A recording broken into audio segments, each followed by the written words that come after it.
Iya. Nah kalau kasus yang kemarin itu yang ramai sempat viral itu, kira-kira itu kronologisnya itu seperti apa dia kok sampai apa ya istilahnya? Dulu sudah pernah kena, terus bikin ulah lagi, sekarang bikin lagi, berarti kan 3 kali dia kena pasal itu istilahnya. Jadi kalau terkait dengan kemarin kronologinya saat ini kan memang untuk pengunjung kan tidak diperbolehkan masuk Mbak Rina. Untuk pengunjung. Segala macam cara bisa dilakukan untuk memasukkan barang terlarang tersebut. Kalau biasanya lewat pengunjung, karena pengunjung sudah tidak ada. Kalau di Tuban kemarin itu lewat pelemparan. Bahkan di tempat-tempat lain itu ada yang pakai drone. Kemudian burung merpati. Itu. Ada ya burung merpati juga bisa ya gitu. Bisa masuk lapas sebenarnya? Dari atas. Oh dari atap. Enggak, artinya burung merpati tahu atau gimana caranya itu kok bisa sampai ini? Ya kan sudah dilatih duluan. Gitu. Ya, Mas Siro kan udah mahir sekali gitu. Merpati pos. Nah Pak, sejauh ini ya dalam membina narapidana, mungkin nggak Pak ada tantangan-tantangan atau hambatan-hambatan yang dirasakan gitu?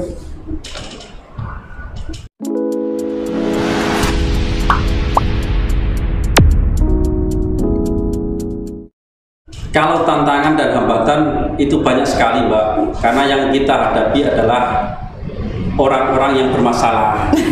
Nah itu pasti banyak tantangan dan hambatan. Namun alhamdulillah dengan kekompakan seluruh pegawai, dengan kekompakan petugas lapas Tuban, masalah dan hambatan itu tidak menjadi masalah. Tidak menjadi masalah, dan kita pun dalam bekerja karena sudah sesuai dengan SOP. Jadi itu yang membuat kita enak, kita nyaman dalam bekerja. Bahkan tantangan-tantangan hambatan itu serasa tidak ada. Padahal sebetulnya kalau tantangan hambatan kalau di lapas itu banyak sekali. Banyak. Saya menangani orang yang bermasalah. Berapa jumlahnya total? Ya, jumlah kalau napinya itu sekarang? Kalau per hari ini itu 392. Total semuanya. Idealnya di lapas Tuban itu idealnya 266. Berarti ada kelebihan ya? Berarti over. Oh. Berarti untuk proporsi tingkat napi dengan petugasnya seperti apa sih Pak? Kalau proporsinya itu seluruh lapas rutan di Jawa Timur memang tidak sesuai proporsinya antara napi dengan petugasnya. Karena kalau di lapas Tuban kan 392 tadi dijaga oleh 5 orang. 5 orang. 5 orang. Kalau di lapas 1 Surabaya yang isinya 3.000 dijaga 20 orang. Kurang lebihnya seperti itu. Sangat ini ya. Iya. Namun dengan tadi saya bilang tadi bahwa itu kan menjadi masalah dan rintangan atau tantangan. Tapi kalau kita laksanakan dengan ikhlas, kita laksanakan dengan kompak, kemudian dengan pendekatan kekeluargaan, itu insya Allah tidak ada menjadi. Padahal di masa pandemi ini kan lapas sudah nolak-nolak ini ya, nolak-nolak yang masuk baru ya. Iya. Apalagi nggak ada pandemi, berarti tambah banyak. Tambah banyak. Ya. Padahal sudah nolak-nolak ini. Kemarin sempat 430. Itu sebelum pandemi. Sudah pandemi. Sudah pandemi. Iya. Kita menerima pindahan dari lapas Sidoarjo. Karena memang lapas rutan di Jawa Timur ini mengalami over semuanya, Mas Bibit. Artinya banyak kejahatan. Banyak orang jahat. Apalagi selama pandemi kan keadaan ekonomi sudah tidak stabil. Tidak stabil. Dimanfaatkan. Karena kejahatan itu bukan karena bukan karena niat, tapi karena ada kesempatan. Itu kata Bang Nabi. Waspadalah.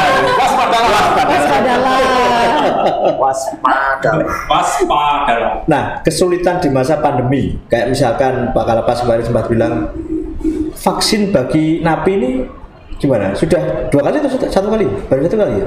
Kalau vaksin, karena kami tidak bisa istilahnya memvaksin sendiri, karena petugas dari kesehatan juga tidak ada, kita kan hanya mengajukan, Mas Bibi, Mbak Rina, kita hanya mengajukan.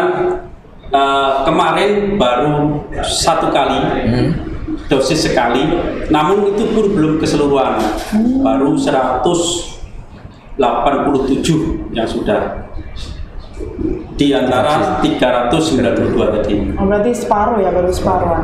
Ya, kurang lebihnya begitu. Itu pun baru dosis pertama. Yang dosis kedua belum. Ini sudah telat nih, sudah mau 2 bulan. Kalau jadwalnya kemarin itu Ya, gimana?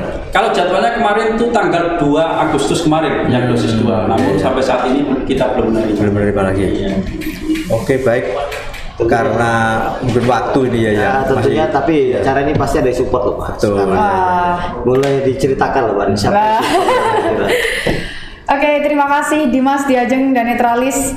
Nah, di acara podcast Cetik Geni ini tentu ada pihak yang mensupport kita, yang mendukung kita penuh. Di antaranya ada Piton Adventure yang suka daki, yang suka petualang, Jangan suka daki. yang suka berpetualang, pecinta alam ya, bisa di Piton Adventure. Ada juga ranjungan Dorobei. Nah, ini rumah makan Dorobei. Yang ketiga ada Elshot, dan yang keempat ada ini Seafood Putra Ronggolawe, tempatnya di Babat, Lamongan. Ya, jalan Babat. Ya. Ya. Jalan Babat Lamongan gitu ya. Iya, mungkin bisa mampir-mampir ke sana Iya, ya kalau pas lagi di Babat. Sudah? Mas, bisa dilanjut lagi ya untuk ke ini. Kira-kira program yang apa yang cukup bisa diandalkan untuk bagi napi yang benar-benar, artinya ketika napi ini keluar dari lapas, ada tidak kira-kira kabar baik dari napi ini bahwasanya dia sudah berwirausaha atau apa yang dijadikan bekal dari dalam lapas tadi?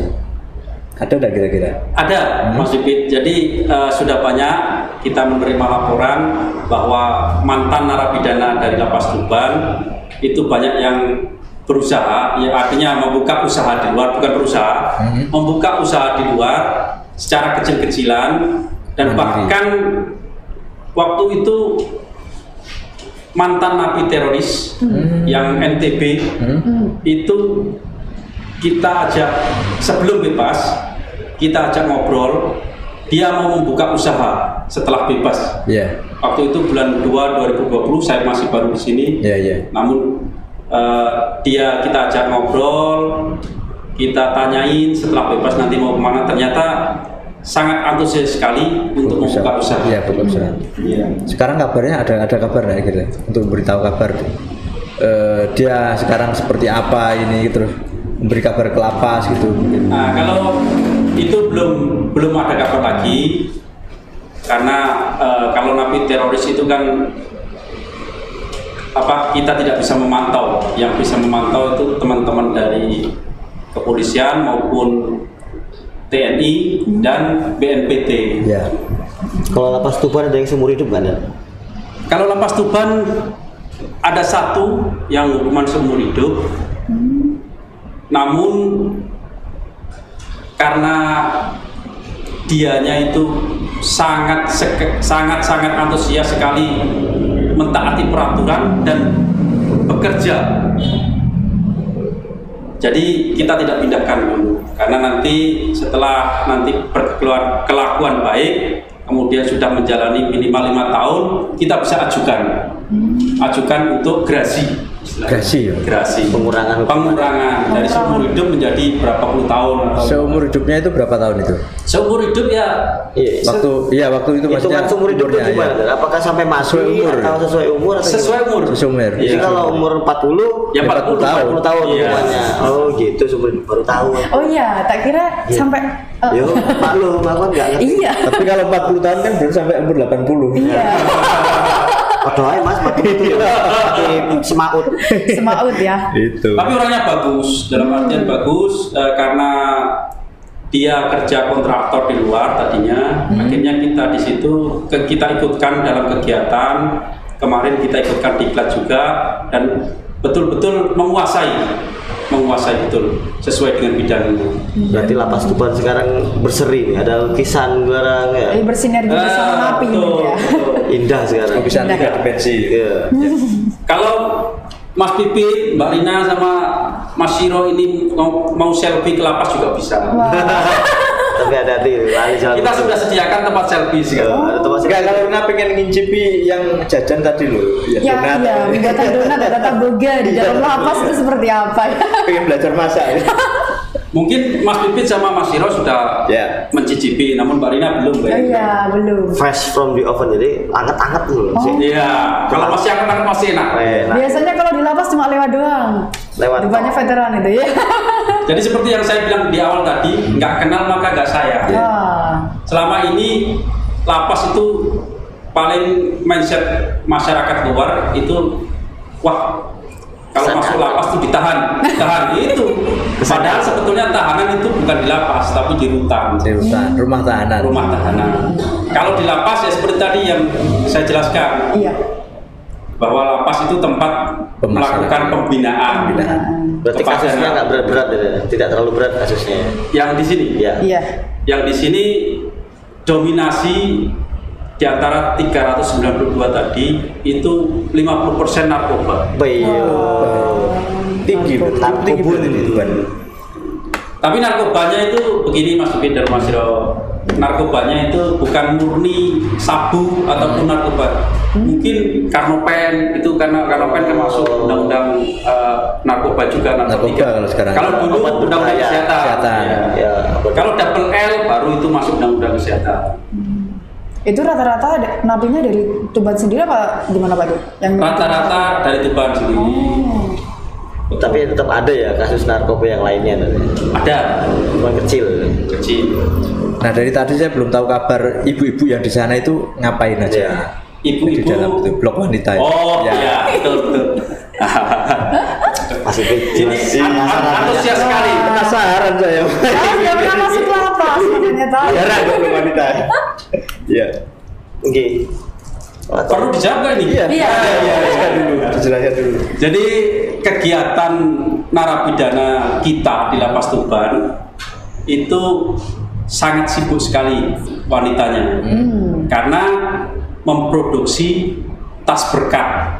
Tas berkat itu sudah dipasarkan, terutama di wilayah Tuban ini sudah sangat banyak sekali. Iya. Makanya kewalahan dalam artian banyak yang order dan kita karena kurang lebihnya napinya itu cuman 11-12 orang, jadi kewalahan. Karena orderan sehari itu bisa 200 tas itu. Tas. Itu tas Sehari. berkatnya dari bahan apa itu Pak? Cepat pembuatannya. Dari bahan kain, tapi kainnya yang tipis itu. Iya. Kayak khusus kayak berkat biasa. Betul. Per A-nya dijual berapa itu? Kalau penjualannya kurang lebihnya 2.000 sampai 3.000 lah per 2.000 biji. sampai 3.000. Cukup bersaing artinya dari Iya. dengan produk yang dari luar. Baik, Dimas Diajeng dan Netralis, itu tadi kita bincang-bincang kita dengan Pak Kalapas kelas 2B Tuban, Pak Siswarno, cukup menarik karena di sana kita sudah tidak ada lagi menjumpai hal-hal yang bersifat negatif, bersifat ekstrim. Di sana adalah lokasi pembinaan bagi warga binaan atau napi, narapidana. Karena warga binaan itu Betul. ada klien di Bapas. Ya. Iya. Itu tadi pesan moral yang disampaikan oleh Pak Kalapas, Pak Siswarno, saya, Pito Suarsono, teman saya, Siro, dan Rina Prameswari. undur diri dulu. Terima kasih. Podcast Cedik ini.